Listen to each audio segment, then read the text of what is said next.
A lot of people are still hurt by this. The building is empty. People invested money and everything else into this school. A few signs left behind give a glimpse into why this spot was once a source of excitement and hope in this Southeast Albuquerque neighborhood.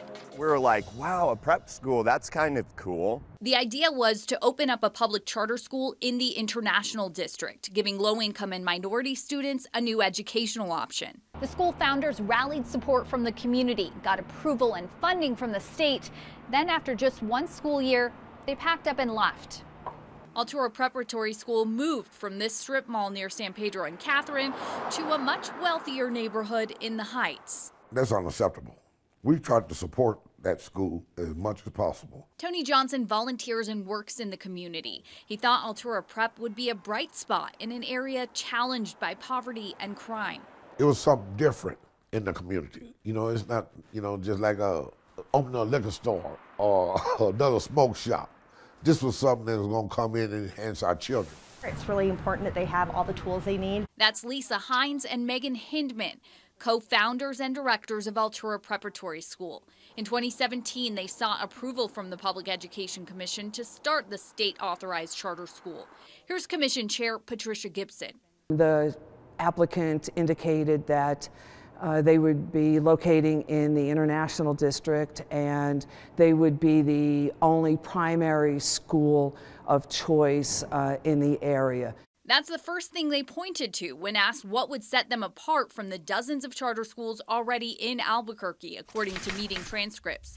We think all kids should be able to live near a school that does what they need it to do for them and that they can get to easily, Hinman told the commission in 2017. Their application described efforts to build trust with people in the International District. The school presented itself as more of that community school and servicing the community, which goes beyond just the instructional hours. But things didn't exactly go according to plan. Were they good community partners? In that respect, no. They really,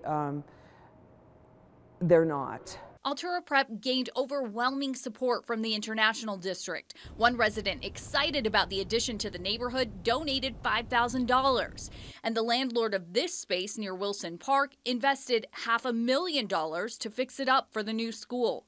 Then, despite a 5-year lease, Altura Prep moved last summer, spending just one school year here.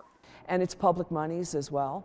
So if there's a compensation that has to be made as a result of a breakage of a lease, we have to be good stewards of public money. She says it resulted in an $18,000 settlement to the landlord, and the donor of the $5,000, so disappointed the school moved to a, quote, wealthy community, asked for the money back. The school agreed. It's a disservice to our community. From here, it takes about 25 minutes to drive up to the Northeast Heights near Alameda in Wyoming.